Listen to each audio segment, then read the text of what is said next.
Hi, I'm Marius from MWS Photography and welcome back to another episode of Digital Photography Today, the show where you will learn how to become the master of your camera.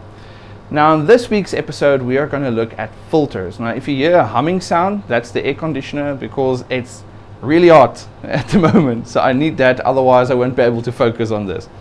Okay, so I apologize for the humming sound. Okay, now with filters, as you can see, there's a whole bunch of filters and stuff I've got here, and I'm going to show you the ones that you might want to invest in because I find them very useful, and there's like a ton of stuff here that you can do a better job on Photoshop than using the filter, and it's going to cost you a lot less, and I really don't use them at all. They're just lying there. Okay, now I've got an SLR camera here, entry-level Nikon, and I've got the Canon Powershot, and I'll show you why I've got both here. Now on this Nikon, you'll see I've got, if I take the lens cap off, I've got a UV filter, and you can see I can take it off if I really want to. Now the purpose of the UV filter for me is basically just to protect my lens. So maybe I've got someone shooting something and I don't want to, if maybe something's got a ricochet or something against my lens, or I'm working very close, I'm afraid something might bump against it. It's just to protect my lens. Now on the Canon Powershot there is no UV filter on, so when you're working like in macro, then you've got a problem where you might damage your lens if you're maybe taking a picture of a very pointy or sharp object. You're very close and then you scrape it against the lens. Not such a good idea. So this is where UV filter comes in very handy. Now this UV filter just screws off here. Now when you apply it onto a lens, any filter, always be careful that you don't tighten it too much. That's very important. If you tighten it too much, you're going to struggle to get it off and you might damage the lens, or you might damage the thread on the filter. If you see it struggling to basically fasten, rather turn it a few times in reverse so that you'll see there's grooves on the filter and on the inside of your lens as well. Just try and get them in those grooves before you try and tighten them. Otherwise you might have a problem where you're going to damage those lines that they're running on. And then you're going to damage the filter and might even damage the thread, or the thread. You're going to damage the thread, not the lines. You might damage the filter and also damage your lens. You're going to struggle to get a filter on there next time. So if you find it's going skew, rather reverse a bit and then try again to fasten it. Now I'm going to take this SLR camera away now because I want to show you a really cool gadget that you can buy for your Powershot. And with other bridge cameras there might be other adapters as well, I'm sure of it, but on this one I'm going to talk about specifically this step-up adapter. Now if I take this small lens cap off, you're going to see here I've got an extra ring attached to the camera. Now this is called a step-up adapter, I think is the correct name for it, and I paid on eBay for it, I think it was $4.40, so it's really cheap. A lot of people complain about these filters, that they struggle to get them on, of course it obviously gets manufactured in China by different companies. Some of them are better than the other ones. So what I did is I just looked at one that looks as good as I could get them, and I ordered it to see what I'm going to get. And then, as a lot of people complained, it was a bit tricky to get it on the camera. So if that happens, just take the lens, focus out all the way, or zoom out all the way so you can get the entire lens, so I've got something to grip on. Then I gripped the lens very tightly and I took this adapter. I'm not going to take it off because it does fit on very tightly, but when it's on you can see it's got a little bit of movement there, so it was only getting it on. And then I gripped to it, took the filter and just twisted it on, and now it's there. I'm not going to take it off at all because I'm actually going to use it a lot. Now once you've got this on, you can now take a UV filter. Very important, remember the size of the filter will determine the size of or will determine the cost of the filter. Especially when you get to polarizers and ND filters, the ones that I really use a lot, the larger the filter, the more it's going to cost. And it starts to become very expensive the larger your filter gets. So if you don't have an SLR camera, like most of my lenses are about 67mm, that's why I bought a 67mm step-up adapter. You can buy like a 52 or a 58, I think it's 58 as well, but I know the 52s are there. You can buy a different size that you can put on here. So if you want to have cheaper filters, just make sure you buy a cheaper adapter, or a smaller adapter that will fit the cheaper filters, because I bought the 67 because I've already got all the different filters. I want to make sure I can use them on both systems. So once you've got this, I can just put it on the top here. Like as you can see, I'm reversing it until I feel where the thread is, and then you just go and you just tighten it a little. Don't tighten it all the way, because otherwise you're going to struggle to get it off. As you can see, if I want to take it off, I just twist it there, it goes again. But it's tight enough that it's not going to basically come loose by itself. Okay, I'm just going to turn the camera off here. I don't need the lens out all this way. Now I've got that UV filter on, and now if something bumps against the UV filter, it's not going to damage the lens. So this for me is a good investment. Then you can also fit a 67mm lens cap. You can also buy generics. As you can see, I'm using generics. And the reason for that, I've lost quite a few filters on weddings, and I dropped my expensive Nikon filters, and trust me, they are pretty expensive. You need to buy the originals. So another cool tip, buy generics and put, and obviously you're not going to have a Canon filter for this anyway. This thing won't fit on the larger UV. So now I can't use this on here anymore. But this has also got a little hole, I think, into the side, so you can use the same little rope thingy to connect the UV, or to connect the cap to the camera, and you put it on like that. Now it's starting to look a lot more like an SLR camera with a very big lens. Now the nice thing is I can now fit all different kinds of filters on this camera, the same that I can do with this camera and all my other SLR cameras. So let's look at the filters that I find really helpful or really useful. One is a polarizer. Now the polarizer is called a circular polarizer. You can turn it like this. Now when you go outside, you look at clouds, you'll see when you turn it, you're going to see the clouds are changing. The same way that happens when you put on your polarized sunglasses, and the blue skies just look a lot better, and the clouds just look better, and everything just looks nice. This thing does exactly the same. You're going to find your image looks a lot better, your blues look better, your clouds look better, your contrast is better, your images, the clarity of your images is just a lot better when you're using a polarizer. I also use this to cut out unwanted reflections. That's the word, yes, reflections. I can cut out unnecessary reflections with this, because I have had pictures of buildings, of architecture I had to take, and there was reflections in the buildings I didn't want. So when I've got this on the camera, I look through my viewfinder and I just turn this, or the outer side of it, and you'll see on the picture, you'll see just the reflections on the building are going away. So this is really a very, very nice filter, and I use this a lot, and it's called a circular polarizer. Another one that I really enjoy, and you will see I've used this one on the shutter speed video 2 or 3 videos ago, to cut down on the light. Now this is called an ND filter, a neutral density filter. Now this one just screws on the same as the other one. You'll see if I take the lens cap off, I just take this thing, I just screw it in, and it works very easily. Now this thing also has a ring that you can turn, but when you turn this ring, you adjust the amount of the ND filter, how strong you want the effect to be. For instance, very light, so a lot of light gets through, or very dark, so that less light gets through. This becomes very handy when you want to do long exposures. So maybe you're at the sea, there's still a little bit of sunlight left, or the sun is setting, and you maybe want to do a 3, 4, 5 or 6 second long exposure. Then you just put this on, and you can create that effect by blocking out unnecessary light. Now it doesn't really do anything to your picture. Some cameras it actually does, like my one Fuji camera. When I put it on, it changes the color that it shouldn't do, because it's neutral density. But on all the other cameras I've got, if I put it on, I can control how much light I want to come through. Now a lot of people have also complained that these filters don't always offer that great image quality, the result of the image quality, because it's variable. For that, I've also got the Cokin filters.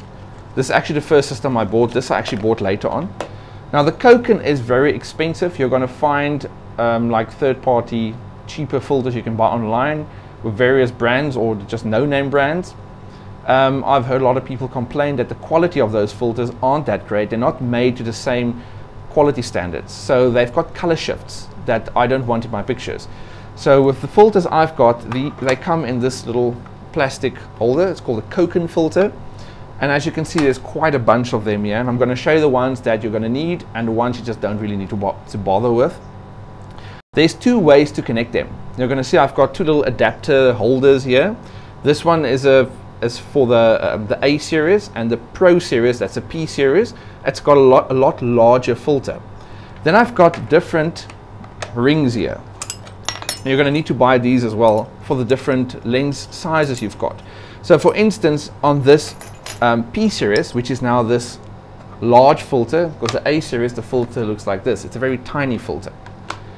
I've got different sizes that I can put in this adapter. So I can have, for instance, this is a 58mm that worked on my older Canon body on the lenses, and this is the 67. So this will fit on this camera, it will fit on the SLR camera. So what you do is you take this and it just clips into the ring like that. And now there are 3 grooves in this adapter holder, and I can take a filter, like for instance this one, which is a neutral density. Now these are really expensive, trust me. That's why I've got these little microfiber cloths that you use to clean your lens with. I keep it in this and I put it in the holder, because what happens, it's got sharp grooves right here. It's actually a very terrible holder to hold filters, and I don't know why they created this crappy holder. So I make sure that the part where the holders come together, I've got this cloth here that my filter doesn't scratch. Because if it does scratch, trust me, you're going to get a weird color shift where the color comes through the film that's scratched. If you look at this filter, it looks brand new, and I've used it tons of times because I take good care of it. So this can now go into this adapter. It's got a little groove and it just goes through there like that. Now because it's got more than one groove, you can put in more than one filters. So you can stack them, and that's going to increase the effect, making it darker and darker, and making it possible for you to shoot a much slower shutter speed. So this thing now obviously just screws on here.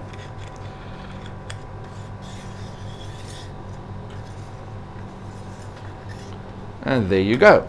And now this will allow you to have less light come into the camera. Now these filters, like I said, are very expensive, so I don't want to damage them, and I have damaged one of them this way. I got out of the car, and when I stood up and I took the camera, the one edge of the filter clipped against the window. I know it sounds weird, but then that just snapped straight off the filter. So what I can use this with, because I don't want to just throw it away, I can actually use it on this filter right here. You can see, I've got the wrong thing here. If I've got this and I'm using it on my smaller 52mm lens, I can fit this in this big holder, and the lens fits just nicely in there. So I can still use this on a smaller lens, but the 67mm it won't go on here. Okay, so then I've also got this smaller one. So this one I can connect. I've got the 58mm thread for this, and I've got a 52.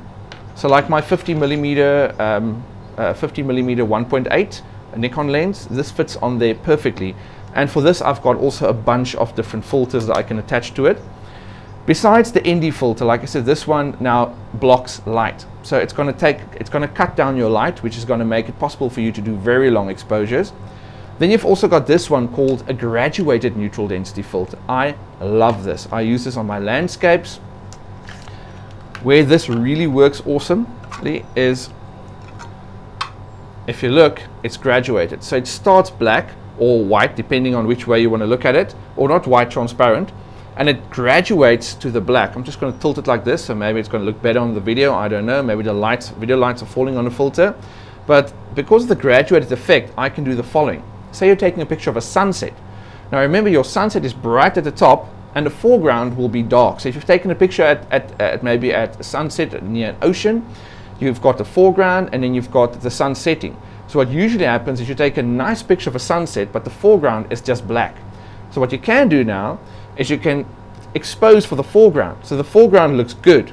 But now if you do that, your sky will then be too bright and will blow out and you'll lose all the detail.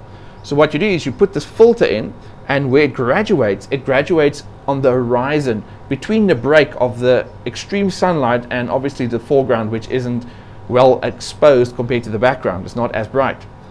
Then you get the effect like the one image I'm showing you now on the screen. This was done near a dam with a mountain in the back. This is how I got that perfect exposure, is by using a graduated ND filter. So I can get the foreground and the top of the image and the bottom part to look exactly the same. So that's what you'll do at the sunset near an ocean. You're going to capture the foreground of this, because this is the exposure you've chosen. But the sky, which would have completely blown out, is now rescued by this being darker. So it's going to have less light coming in here, and it's going to balance the exposure between the two. Now you get different types of filters. Like for instance, this I think is a ND4, you get an ND2, ND8 and higher. The higher the number, the darker this section. The lower the number, the lighter this section. That's how you can choose how strong you want the effect to be. That's why I also like this graduated one, because I can immediately change it on the go. I don't need to change the filters. Okay, so that is the graduated filter. Those are my two favorite Cokin filters. I take them with me wherever I go. If I'm near a nice naturey scene, I want to take a picture, those are the filters I'm going to use. Another filter, also something to play around with, but if you don't want to spend too much money on filters, I won't recommend it, because like I said, this stuff is really expensive. You'll see this is a round filter, and it's called a star filter. Now what this does, if you look at the image on the screen, you can see on the picture, normally the candle looks normal in the corner, and then on the after image with this filter, you can see it's got a starry effect on the candle. So that's what this filter does. Just got to put it in here so it doesn't get mixed up, because I'm opening a lot of stuff here now. Okay, so then I've got other ones as well. Here is a diffractor galaxy. This is what fits on the smaller one, and this is also one of these round filters, as you can see. And when you look at the picture, you can see exactly what that filter does. Then I've got just tons of filters that I just don't use at all anymore. It's stuff from the film days, like for instance this one, where this looks normal in the center and everything around it is diffused, but the effect, it just looks weird and old. You can do a lot better with Photoshop today, and you can control the effect and you can change it afterwards. If you've used this on your image and you've taken the image like that, that is what it's going to look like. And then I've got tons of different colors, effects here, and all kinds of stuff, and they're just lying around now. I'm not using them at all. So if you're looking at filters, I would suggest first get that step-up adapter. If you don't have an SLR camera like this, get the step-up adapter. You can fit the filters. If you're not going to have an SLR camera as well, buy a smaller one that's going to use smaller filters, because you're going to save money that way. You can look at definitely a polarizer like this one. Awesome filter. Definitely put a UV filter on to make sure your lens stays in good quality, and then just buy a generic lens cap like this, because it's a lot cheaper. I think it's like less than half of the price that I have to pay for the genuine Nikon or the genuine Canon filters, or not the filters, the lens caps. And then definitely the Cokin filters are really nice. You can also look at one of these ND filters, the variable ones. If you don't want to spend too much money on the Cokin filters, because they are better quality, but you're going to have to buy a lot more stuff. So for that, like I said, you're going to have a ring, adapter, and then also the filters you're going to need. And the filters I definitely would look at is the ND, the neutral density, the one that's just black, like this one that's broken off, or this one, just black. And then the graduated one that goes from transparent to black, or depending on how you hold it, but it graduates the effect. And then I think that's about the ones that I use the most, that I would recommend. That's that for this week's episode. I hope you have enjoyed it. It's also sad news, because this is also the final episode of season 1. So there's going to be a little break now. I'm going to send out a video soon that's got info of the second season and when it's going to happen and all the things I'm going to cover in it. And then, yeah. So if you've got any questions, this is also important, because I can also use that for more stuff that I can cover in the second and also the third season. Send me your questions about your camera-related questions, photography questions, to askmwest@mwest.co.za, and I'll try to answer it in a future episode. And then also subscribe, because if you subscribe, you're going to get the info on the second season by clicking on the subscribe button. That's all for me, and I'll see you in a few weeks or month or so when we shoot, or when we start with season 2. Bye.